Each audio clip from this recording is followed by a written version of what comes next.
Assalamualaikum warahmatullahi wabarakatuh. Saya Muhammad Yahya Istira. Di sini akan menjelaskan tentang Turki antara sekularisme dan aroma Islam. Studi atas pemikiran Nizai Barkes. Sebelum itu kita harus masuk pendahuluan. Sekularisasi telah menjadi permasalahan aktual yang erat kaitannya dengan kehidupan eksistensial manusia di Barat. Sebagaimana yang telah dikemukakan oleh Smith, Barger, maupun para pemikir lainnya, bahwa sekularisasi suatu fenomena universal yang tidak dapat ditekan. Proses sekularisasi ini menyangkut segala bidang hidup, dari bidang kehidupan manusia yang kaitan erat dengan kehidupan politik, ekonomi, sosial, budaya, terutama ilmu pengetahuan. Jadi kalau sekularisasi itu adalah segala sesuatu yang berkaitan bebas tanpa ada batasan agama ataupun norma-norma agama. Jadi kalau kita bersekularisasi, kita akan bebas tanpa aturan terikat oleh agama. Seperti di negara-negara yang memiliki paham sekularisme liberalis. Nah, di sini menurut mereka sekularisasi bukanlah fenomena universal, dan selain itu sekularisasi dapat diletakkan. Namun faktanya konsep ini telah merasuk dalam tubuh kaum muslimin. Nah, ini telah masuk di kaum muslimin itu pada saat zaman Turki, setelah kehancuran Turki Utsmani yang kita bisa lihat tahun 1920-an. Di situ sudah banyak sekularisme Turki yang kaitan Arab dengan kebebasan Turki. Di antaranya azan sudah memakai bahasa Turki, doktrin-doktrin liberal yang bebas, dan sistem ekonomi yang cenderung menekankan kebaratan seperti westernisasi. Di Turki itu agama juga tidak terlalu dipentingkan, justru dikesampingkan dalam artian lain.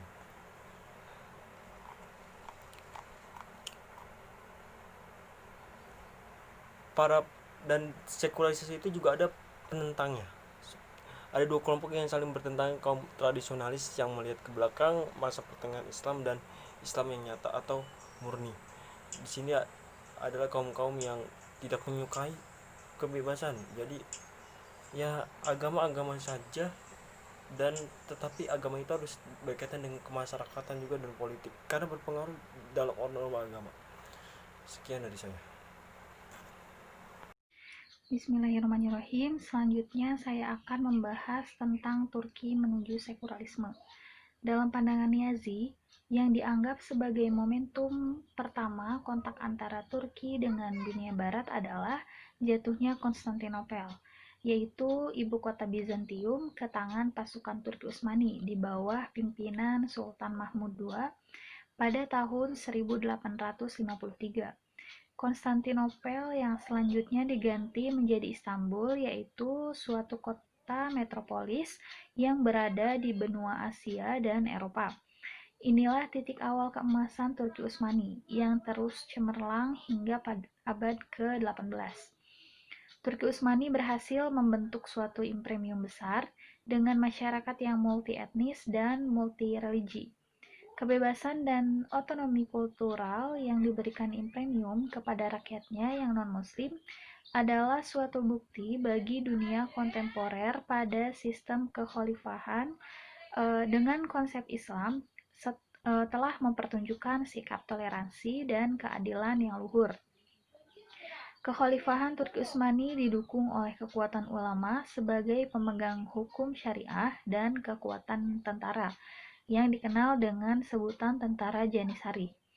Kekuatan militer yang disiplin inilah yang mendukung perluasan Imperium Utsmani dan juga yang menyebabkan keruntuhannya pada abad ke-20. Ciri khusus dari kebijakan Turki sebelum abad modern yaitu dengan mementingkan fungsi ulama dalam pemerintahannya. Pengikut ulama tersebut berasal dari institusi-institusi pendidikan yang disebut dengan madrasah. Bukan semacam sekolah biasa, melainkan lembaga yang didanai dan dibiayai oleh penguasa. Penekanan kurikulumnya adalah pada hukum dan teologi. tamatan yang mempunyai semacam gelar didaftarkan pada buku induk ulama setelah mereka menerima pengangkatan seseorang mungkin bisa diangkat menjadi menteri agama atau imam, sebagai konsultan hukum atau mufti, dan juga bisa menjadi hakim. Akan tetapi, yang kedua dari kelompok tersebut mempunyai manfaat yang lebih besar, karena kelompok ini memainkan satu peran khusus dalam menjaga hubungan antara agama dan negara. Fungsinya adalah untuk menafsirkan syariat ketika ada persoalan-persoalan baru. Penafsiran ini disebut juga dengan ifta. Sedangkan pernyataan yang diberikan dalam penafsiran tersebut disebut dengan fatwa. Ketika pernyataan tersebut berisi tentang persoalan undang-undang teknis, maka mufti yang bertugas memberikan keputusan tidak berwenang apa-apa, melainkan hanya seorang ahli hukum biasa yang memberikan nasihat seperti juga pada masyarakat umum. Namun, jika persoalan tersebut menyangkut masalah agama dan kepentingan politik, maka mufti memikul tanggung jawab yang sangat besar. Karena alasan inilah peringkat mufti yang tinggi disebut dengan Syekhul Islam, menjadi memiliki kewenangan dalam bidang agama yang tertinggi, hampir sama dengan kekuasaan Sadrujan dalam urusan-urusan negara. Pada mulanya, fatwa itu tidak mempunyai kewenangan yang resmi, sehingga sistem di Turki memberinya sanksi politik. Aturan ulama berbeda dengan aturan kependetaan dalam agama Kristen, dalam sifat, fungsi, dan juga dalam organisasinya. Hierarki yang berkembang di dalamnya bahwa aturan tersebut tidak mempunyai kesamaan dengan hierarki kependetaan Kristen, Katolik, maupun Ortodoks. Mereka tidak membentuk kelompok agamis yang diorganisasikan melalui gereja. Persoalan agama diorganisir tidak melalui satu gereja yang otonom, melainkan oleh negara melalui aturan ulama yang membentuk suatu badan resmi dan bersifat keduniaan. Perhatian utama para ulama adalah mengawasi bahwa perundang-undangan, administrasi, dan pengadilan sudah sesuai dengan syariat. Seperti tujuan utama mereka adalah menjaga aturan tradisional yang tidak berubah dan dibuat lagi. Penekanan mereka terhadap aturan tersebut adalah sangat berpengaruh. Yang ada akhirnya percobaan reformasi tersebut mengklaimkan diri bahwa mereka mencoba untuk memperbaiki nizam tersebut, atau yang pada umumnya tidak membangun istilah tersebut menjadi ada. Sebagaimana kita lihat kemudian, percobaan reformasi yang utama disebut dengan istilah nizam baru, tanzimat, nizamati, semuanya berasal dari satu bahasa yang sama. Inilah yang menjadi awal munculnya upaya mencontoh teknologi militer barat yang dianggap telah maju. Selanjutnya, kondisi ini membawa Turki Utsmani pada suatu masa pembaharuan atau modernisasi. Bismillahirrahmanirrahim. Selanjutnya saya akan menjelaskan mengenai Kemalisme, di mana Kemalisme itu sendiri merupakan suatu revolusi budaya dan negara. Mustafa Kemal mendirikan negara Republik Turki di atas puing-puing kehancuran kekhalifahan Turki Utsmani dengan prinsip sekularisme, modernisme, dan nasionalisme. Penghapusan kekhalifahan merupakan agenda pertama yang dilaksanakan pada tanggal 1 November 1922 oleh Dewan Agung Nasional pimpinan Mustafa Kemal. Lalu, tepat pada tanggal 13 Oktober 1923, pusat pemerintahan yang tadinya di Istanbul dipindahkan ke Ankara. Yang akhirnya pada tanggal 29 Oktober 1923, Dewan Nasional Agung memproklamasikan terbentuknya Negara Republik Turki yang dipimpin oleh Mustafa Kemal sebagai Presiden Republik Turki. Setelah meniadakan kekhalifahan, politik Kemalisme juga menghapus lembaga-lembaga syariah. Bagi Kemalis, syariat adalah benteng terakhir yang masih tersisa dalam sistem keagamaan tradisional. Peradaban menurut Mustafa Kemal ialah berarti peradaban Barat. Tema utama dari pandangannya tentang pembaratan ialah bahwa Turki harus menjadi bangsa Barat dalam segala tingkah laku. Untuk itu, pemerintah Kemalis mengeluarkan kebijakan larangan menggunakan pakaian-pakaian yang dianggap merupakan pakaian agama di tempat umum, dan menganjurkan masyarakat Turki menggunakan pakaian ala Barat. Reformasi agama yang bentuknya upaya nasionalisme Islam ini merupakan campur tangan dari Kemalis dalam kehidupan beragama di masyarakat Turki. Penerapan nasionalisasi agama ini hanya bertahan hingga berakhirnya masa kepemimpinan Mustafa Kemal. Sejak tahun 1950, azan kembali dikumandangkan dengan bahasa Arab. Selain reformasi agama, reformasi yang paling penting dari rezim ini ialah reformasi bahasa.